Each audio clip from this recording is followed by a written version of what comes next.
৮০ দশকে তুমুল জনপ্রিয় সিনেমা হলগুলোর মধ্যে অন্যতম নরসিংদী রায়পুরা উপজেলার ছন্দা সিনেমা হল। একটা সময় এই হলে বাংলা সিনেমা দেখতে হলে দর্শকদের লম্বা লাইনে অপেক্ষা করতে হতো।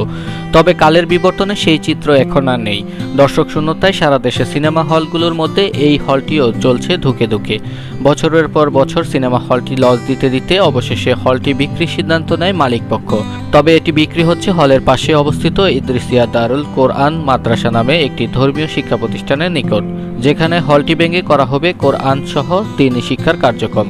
হলের পাশে এলাকার ধর্মপ্রাণ মুসলমানদের পক্ষ থেকে একটি ব্যানার সাঁটানো হয়, যেখানে হলটির মাদ্রাসা নিকট বিক্রির চুক্তি বাবদ 1,30,00,000 টাকা উল্লেখ করা হয়। এর মধ্যে 20 লাখ টাকা বায়না দেয় মাদ্রাসা কর্তৃপক্ষ। যে পাশে ছন্দা সিনেমা হল, তা আমরা যখন সিনেমা হলের ব্যাপারে শুনলাম 2-2.5 বছর আগে, এটা যে মানিক মিয়া, শামসুজ্জামান মানিক মিয়া মালিক ছিল, উনি বিক্রির প্রস্তাব, তা আমরা কথাবার্তা বলতেছিলাম, বাকি উনি অসুস্থ বেশি ছিল, উনি হাসপাতালে ইন্তেকাল করে, সেটা শেষ হয় নাই কথা।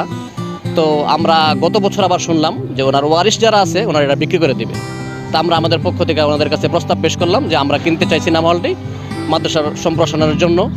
তখন ওনারা যখন শুনলেন যে সিনেমা হলের পাশে মাদ্রাসা এটা কিনে নিলে শিক্ষা সম্প্রসারিত হবে, শিক্ষা প্রতিষ্ঠান হবে, ধর্মীয় প্রতিষ্ঠান হবে, ওনারা বললেন যে আমরা তো বিক্রি করেই দিব, তো মাদ্রাসা যদি নেয় তাহলে তো আরও ভালো, সেটা একটা ধর্মীয় শিক্ষা হইলো, শিক্ষা প্রতিষ্ঠান হইলো, তাইলে আমরা এটা রাজি। ওনারাও সানন্দে গ্রহণ করলেন। আমরা ওনাদের সাথে কথাবার্তা বইলা 1,30,00,000 টাকা মূল্যে এটা চুক্তিবদ্ধ হই। ওনাদের এই মূল্যের উপর আমরা রাজি হয়ে যাই। তারপরে আমরা জানুয়ারি মাসের 1 তারিখে 20 লক্ষ টাকা বায়না করি। বাংলা সিনেমা প্রেমীদের জন্য 80 দশকে রায়পুরার হাসনাবাদ গ্রামে শামসুজ্জামান মানিক নামে এক ব্যবসায়ী মেয়ের ছন্দার নামে এই সিনেমা হলটি নির্মাণ করেন। সিনেমা জগতে 10 নামার পর থেকেই হলটি বিভিন্ন সময় ভাড়ায় চালানো হতো। করোনার পর থেকে পুরোদমে হলটিতে দর্শক শূন্যতায় ভোগে। শুধুমাত্র ঈদকে ঘিরেই ভালো মানের সিনেমা এলেই কিছু দর্শক প্রাপ্তিতা পায় হলটি। এখন মন্দা হয়ে যাচ্ছে ইউটিউবের কারণে, ফেসবুকের কারণে বা ইন্টারনেটের কারণে, যে কোনো কারণের বশত মন্দা হয়ে গেছে।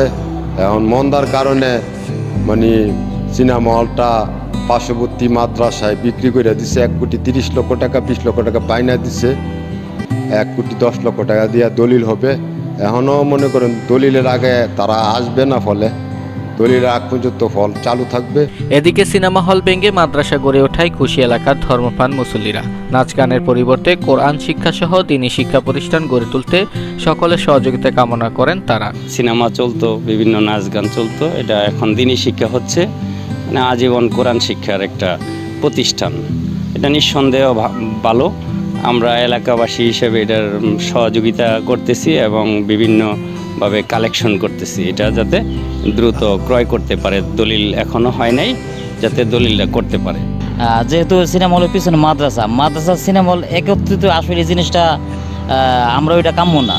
এই বিষয়ে আমরা চাই যে এই সিনেমা হল বাদ হয়ে এখানে একটা মাদ্রাসাটা প্রতিষ্ঠিত হোক, এটা আমরা এলাকাবাসী সবাই চাই। তো এখন সিনেমার হল বন্ধ হয়ে মাদ্রাসা হবে, আলহামদুলিল্লাহ আমরা সবাই খুশি।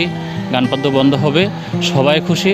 তবে হ্যাঁ, খুশির মাধ্যমে আমরা এলাকাবাসী সবাই যারা দানবীর আছে, ধর্মপ্রাণ মুসলমান আছে, সবাই যেন যার যার সাধ্য অনুসারে যাই পারে দিয়া সহযোগিতা করে, জানে মাদ্রাসা যারা আছে তাদের জন্য ওই জায়গাটা ক্রয় করতে সহজ হয়। 2008 সালে এলাকাবাসীর সহযোগিতায় ইদ্রিসিয়া দারুল কোরআন নামক মাদ্রাসাটি প্রতিষ্ঠিত হয়। দিন দিন শিক্ষার্থীর সংখ্যা বৃদ্ধি পাওয়া এটি সম্প্রসারণের উদ্যোগ নেয় কর্তৃপক্ষ।